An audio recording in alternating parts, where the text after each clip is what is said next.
Hello everyone, welcome to EduChemy, and today we are going to see our UPSC CSE Masterclass program for prelims and mains. Now today we are going to solve some prelims related questions that are based on environment and ecology. So first we will read out the question for you, then you have to attempt that question on your own. Try to use your logic, your knowledge. ठीक है, आपको option elimination भी use करना है और इन सारे questions को then we will see the right answer also and also the information that is required to solve these questions. So let's start without wasting any time. The first question is, which of the following are criteria to qualify a region as a biodiversity hotspot? Okay, now the first criteria given is it must have at least 4500 vascular plants as endemic. The second is it must have 70% or less of its original natural vegetation. ठीक है, तो यहां पर आपको दो criteria दिया हुआ है, आपको बताना है कि क्या ये क्राइटेरिया सही है to qualify a region as a biodiversity hotspot. ठीक है, तो जल्दी से बताइए इसका सही आंसर क्या है.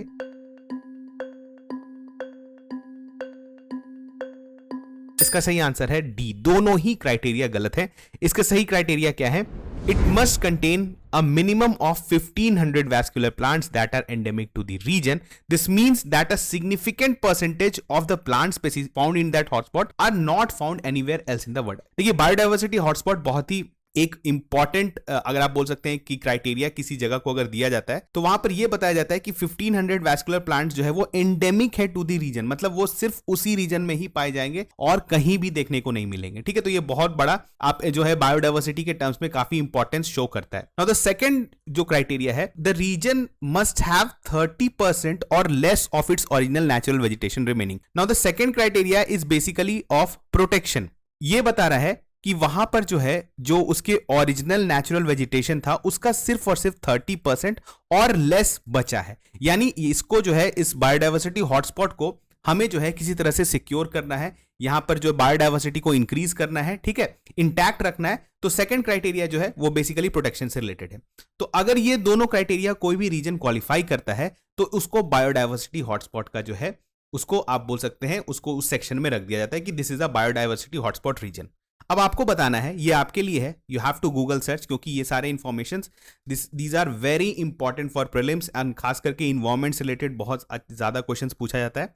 तो आपको बताना है कि इंडिया में बायोडाइवर्सिटी हॉटस्पॉट कितने सारे हैं और उनका नाम बताना है. You have to tell this in the comment section. Now moving on to the next question, which of the following ecosystem has an upright pyramid.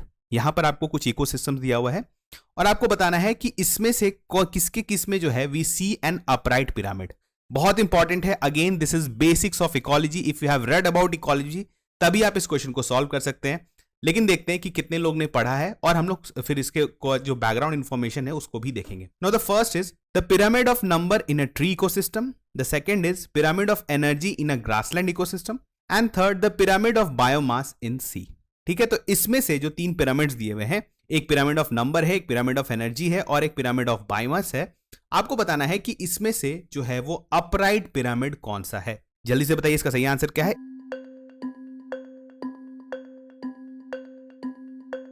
इसका सही आंसर है only one, the pyramid of energy in grassland ecosystem. देखिए, अगर आपने ecological pyramids के बारे में पढ़ा है तभी आप इस क्वेश्चन को सॉल्व कर पा सकते हैं. अगर इसमें आप देखेंगे कुछ बेसिक इंफॉर्मेशन क्या है कि पिरामिड्स जो है, अगर ऐसा आपने स्ट्रक्चर देखा होगा, कुछ ऐसा स्ट्रक्चर आपने देखा है पिरामिड का कि बेस जो है दैट इज वाइड एंड अगर आप बोलेंगे तो टॉप पे जाके ये नैरो हो जाता है.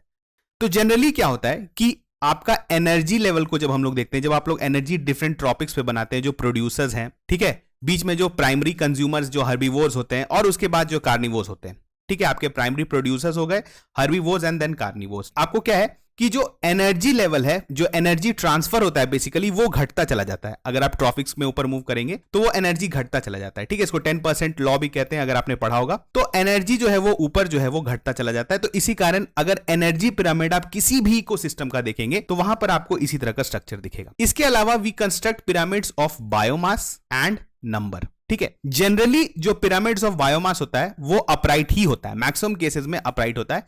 लेकिन in certain cases it is inverted also. Inverted का मतलब क्या हुआ, जो प्राइमरी प्रोड्यूसर है वहां पर जो है बायोमास कम है एंड जो सबसे जो टॉप मोस्ट जो कंज्यूमर है वहां पर बायोमास ज्यादा है. ठीक है, तो आपको इसका कुछ हम लोग एग्जांपल्स देखेंगे कि कहां पर हमको ये देखने को मिलता है. देखिए, in most ecosystems pyramid of number, energy और बायोमास हैव अपराइट शेप. हमने बोला कि मैक्सिमम इकोसिस्टम में यही होता है कि आपका अपराइट रहता है, लेकिन कभी कभी क्या होता है, प्रोड्यूसर्स जो है वो outnumber and have more biomass than herbivores, and herbivores outnumber and have more biomass than carnivores. तो एनर्जी जो हमने एनर्जी के केस में तो देख लिया कि एट लोअर ट्रॉपिक्स लेवल जो है वो ऑलवेज ग्रेटर होता है हायर लेवल्स के। एनर्जी के केस में तो हमने देख लिया, लेकिन एक्सेप्शंस क्या है इसके पैटर्न में? इन्वर्टेड पिरामिड्स आपको कहां पर देखने को मिलेगा? तो अगर हम लोग नंबर की बात करें, पिरामिड ऑफ नंबर की बात करें, तो क्या होता है, जैसे आप counting insects feeding on a large tree. अब एक ट्री है, ठीक है, तो आप बोलेंगे कि ये एक तरह से प्रोड्यूसर है, एकमात्र ट्री है, सिंगल ट्री है, अब इस पे बहुत सारे इंसेक्ट्स फीड कर रहे हैं, ठीक है। तो यहां पर आप देखेंगे एक ही प्रोड्यूसर है और इसके कंज्यूमर्स ज्यादा हैं, और इसके ऊपर आप देखेंगे फर्दर कंज्यूमर्स बढ़ते चल जाते हैं। तो नंबर की बात करें तो यहां पर पिरामिड जो है वो उल्टा हो जाता है, ठीक है। सेम इन केस ऑफ हम लोग कभी कभी बायोमास में देते हैं, आपको मरीन इकोसिस्टम में देखने को मिलेगा, जहां पर फिश का बायोमास जो है वो एक्सीड कर जाता है देन फाइटोप्लैंक्टन्स, मतलब फिश छोटे फाइटोप्लैंक्टन्स ईट करता है, और आप बोलेंगे बहुत सारा फाइटोप्लैंक्टन्स जो है वो फीड कर रहा है, तो क्या होता है कि फिश का जो है फाइनली बायोमास बढ़ जाता है। तो उस केस में भी आपका जो नीचे है, जो प्रोड्यूसर्स है, उसका बायोमास कम है कंपेयर टू दी कंज्यूमर्स, ठीक है। तो यहां पर हम लोग को इन्वर्टेड पिरामिड्स देखने को मिलता है। दो केस में हमने देखा, ट्री इकोसिस्टम में we see inverted pyramid of number, and in marine ecosystem we see inverted pyramid of biomass. But in case of energy pyramids, most of the ecosystems and all of the ecosystems आप बोल सकते हैं have upright pyramid, ठीक है। चलिए moving on to the next question. This question came in UPSC prelims 2023, so you have to solve this very carefully. Invasive Species Specialist Group ISSG that develops global invasive species database belongs to which one of the following organization? आपको ये news में अक्सर देखने को मिलता है, कभी भी इन्वेसिव स्पीसीज की बारे में बात होती है, चाहे वो कोई प्लांट स्पीसीज हो या एनिमल स्पीसीज हो, आपको पता है कि इन्वेसिव स्पीसीज जो है that is very harmful for biodiversity, ठीक है। तो जब भी बायोडाइवर्सिटी के बारे में बात होता है तो इन्वेसिव स्पीसीज के बारे में बात होता है। तो आपको बताना है कि invasive species specialist group that develops the global invasive species database belongs to which one of the following organizations?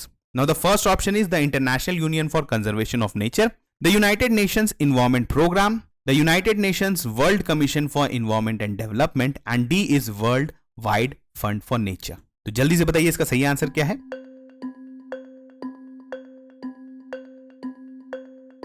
इसका सही आंसर है IUCN, that is International Union for Conservation of Nature. तो invasive species specialist group operates as a global network, ठीक है, ये global network के जैसा काम करता है, of scientific and policy experts on invasive species. It is organised under the species survival commission SSC of the IUCN, ठीक है। ये बहुत इंपॉर्टेंट है, IUCN को जनरली आप रेड डेटा बुक के लिए जानते हैं, ठीक है, लेकिन आपको यहां पर एक क्वेश्चन आपके लिए मैं रखता हूं कि IUCN का फॉर्मेशन कब हुआ था और इसके पेरेंट ऑर्गेनाइजेशंस कौन है, ठीक है।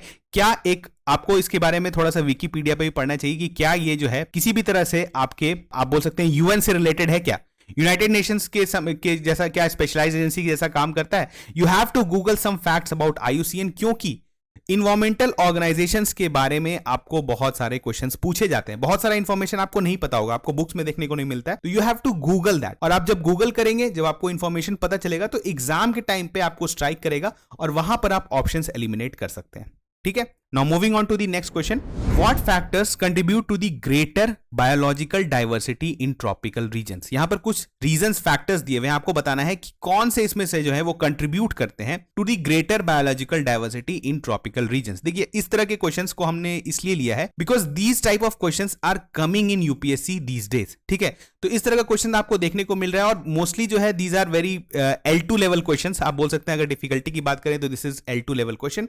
तो आपको स्टेटमेंट पढ़ के थोड़ा समझ के जो है देख के आपको बताना है कि ये स्टेटमेंट सही है या नहीं। और यहां पर आपको स्टेटमेंट से एलिमिनेशन नहीं हुआ क्योंकि ऑप्शंस आपके हैं ओनली 1, ओनली 2, ऑल 3 और नन, ठीक है।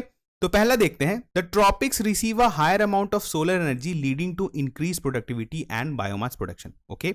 The second is tropical latitudes have experienced relatively minimal disturbance over millions of years, allowing for the development and preservation of diverse ecosystems. Now the third is tropical environments exhibit less seasonality compared to the temperate region, providing greater stability, constancy and predictability which supports diverse ecological communities. ठीक है, अब आपको बताना है पढ़ के कि ये तीनों फैक्टर्स क्या सही है for greater biological diversity in the tropical regions. तो जल्दी से बताइए इसका सही ऑप्शन क्या है। इसका सही ऑप्शन है the first option, that is the tropical environments exhibit less seasonality compared to the temperate region, providing greater stability, constancy and predictability which supports diverse ecological communities. ठीक है, अब आपको बताना है पढ़ के कि ये तीनों फैक्टर्स क्या सही ऑप्शन क्या है। इसका सही ऑप्शन है ऑल थ्री।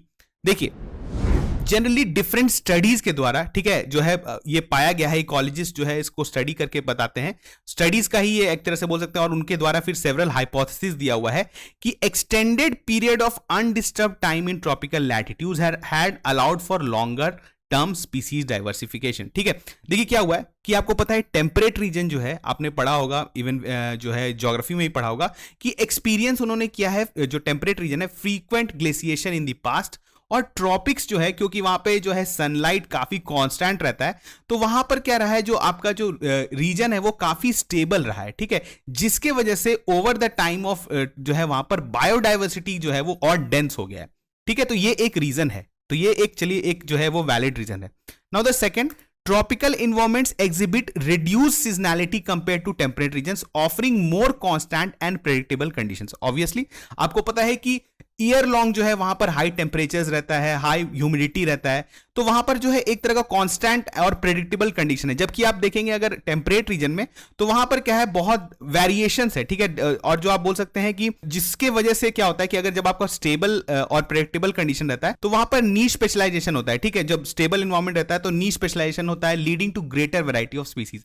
ज्यादा स्पीसीज जो है उस एरिया में थ्राइव कर सकते हैं। आप ऐसे भी जानते हैं कि वहां पर जो है इतना डेंस फॉरेस्ट है, वहां पर डिफरेंट ऑर्गेनिजम्स, डिफरेंट स्पीसीज पाए जाते हैं, तो ये भी उसका एक रीजन है कि वहां पर रिड्यूस सीजनैलिटी है। Now the third is the tropics receive a higher amount of solar energy, definitely because हर चीज का जो सोर्स है दैट इज सोलर एनर्जी, क्योंकि सोलर एनर्जी ही ड्राइव करता है एवरीथिंग को, मॉइस्चर को। ठीक है, और बाकी आप बोल सकते हैं इवन ग्रोथ ऑफ प्लांट्स को भी जो है वो सन ही डायरेक्ट करता है। तो जिस भी रीजन में higher amount of solar energy है, रिजल्टिंग इन इंक्रीज प्रोडक्टिविटी, ठीक है, और abundant energy availability indirectly contributes to greater biodiversity, क्योंकि आपका ज्यादा वहां पे प्राइमरी प्रोड्यूसर्स हैं, आपके पास प्लांट्स ज्यादा है, तो डेफिनेटली वहां पर बायोडाइवर्सिटी ज्यादा होगा और जो है वो फर्दर बायोडाइवर्सिटी को थ्राइव करने में मदद करेगी। तो तीनों स्टेटमेंट जो है वो आपका सही है, और इस तरह के स्टेटमेंट बेस्ड क्वेश्चंस आजकल प्रीलिम्स में पूछे जा रहे हैं, तो आपको सारा स्टेटमेंट को पढ़ना है। ठीक है, अगर आपको वो लगे कि नहीं ये स्टेटमेंट ठीक है, किसी भी हद तक सही लग रहा है, तो मैक्सिमम केस में सही होता है। ठीक है, और आप बोल सकते हैं कि इस तरह के क्वेश्चंस को आप इजीली सॉल्व कर सकते हैं प्रीलिम्स में,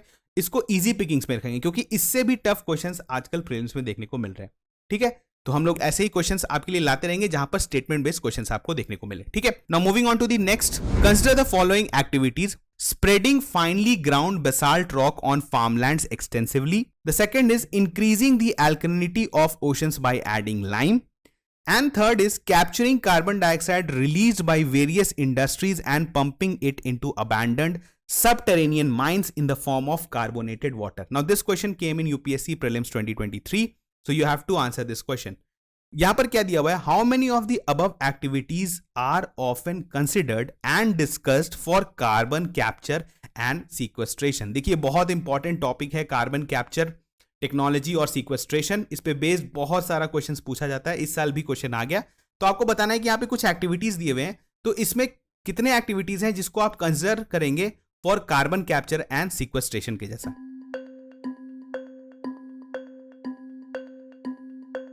तो जल्दी से बताइए इसका सही आंसर क्या है। इसका सही आंसर है ऑल थ्री। ये तीनों जो है आपके मदद करते हैं CO2 कैप्चर में, जिसको हम लोग ग्रीन हाउस गैस एलिमिनेशन बोल सकते हैं, और या आप बोल सकते हैं कार्बन सीक्वेस्ट्रेशन।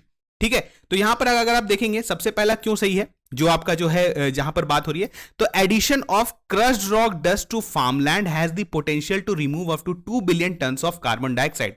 अब कैसे होगा ये, तो this technique known as enhanced rock weathering involves the application of finely crushed basalt. अगर आप बसाल्टिक जो रॉक है उसको फाइन क्रश करके अगर आप उसको पूरे फार्मलैंड में डाल देते हैं, तो इसमें क्या होता है कि ये सॉइल का कैपेसिटी को इनहैंस कर देता है, जो आपके एटमॉस्फेयर में CO2 है उसको एक्सट्रैक्ट करने का।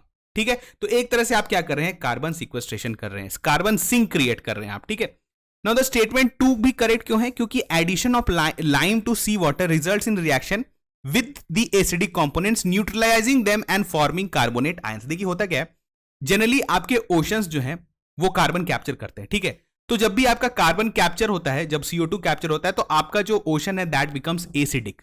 जितना ज्यादा आपको पता है कार्बोनेट आयन CO3 जब कंबाइन करते हैं तो वो एसिड बना देता है। ठीक है, तो अब क्या होता है कि उसके वजह से ओशंस का एब्जॉर्बिंग पावर जो है वो घट जाता है। तो अगर हम लोग उसका एल्कलिनिटी बढ़ा दें, उसको न्यूट्रलाइज कर दें, उसका एसिड्स कम कर दें, तो फर्दर उसका जो है वो इंक्रीज हो जाता है और वो further absorption of CO2 start कर देता है। तो again this is a method of sequestration. तो सेकंड स्टेटमेंट भी आपका सही था। नाउ थर्ड स्टेटमेंट भी एक्यूरेट है, क्योंकि हमें जो अगर आपका थर्ड स्टेटमेंट देखेंगे तो क्या है, capturing carbon dioxide release by various industries and pumping into, ये तो है ही, हमने पढ़ा ही है कि आपके सबटेरेनियन माइंस में जो है आप जो आपके एटमॉस्फेयर में CO2 है इसको आप स्टोर कर सकते हैं, ठीक है, in the form of carbonated water. ये तो सबसे common way of carbon sequestration और स्टोरेज है, ठीक है, जिसको हम लोग कार्बन कैप्चर, ठीक है, एंड जो है यूटिलाइजेशन CCU टेक्नोलॉजी बोलते हैं, जिसमें हम लोग बेसिकली जो कार्बन को स्टोर करते हैं उसको यूटिलाइज भी कर सकते हैं, ठीक है। तो यहां पर भी सही है कि geological storage refers to the process of injecting CO2 captured from industrial activities deep underground into rock formations, ठीक है। This methods permanently remove CO2 from atmosphere, और जो है वो, और ये इंश्योर करता है कि CO2 जो है वो रिमेन रहे securely stored and impermeable cap rock और barrier is typically present at the top of the formation. मतलब ये जो CO2 स्टोर होता है ये किसी भी तरह से वापस से एटमॉस्फेयर में नहीं चले जाए और ग्रीन हाउस गैस इफेक्ट नहीं दिखाने लगे, तो इसी कारण इसका ध्यान रखा जाता है। और this is a very effective technology. ये थोड़ा सा कॉस्टली है लेकिन ये बहुत इफेक्टिव है, ठीक है। तो यहां पर हमने देखा कुछ इंपॉर्टेंट क्वेश्चंस जो कि इन्वायरमेंट से रिलेटेड थे। Some questions came in UPSC prelims 2023। आपको पता है UPSC prelims is a combined preliminary exam for forest services and for civil services. तो आपको इन्वायरमेंट को मतलब हल्के में नहीं लेना है। जो भी फर्स्ट टाइम प्रिपरेशन कर रहे हैं फॉर प्रीलिम्स, आपको इन्वायरमेंट बहुत ध्यान से पढ़ना है। और इन्वायरमेंट में एक मेन पार्ट है, दैट इज इकोलॉजी।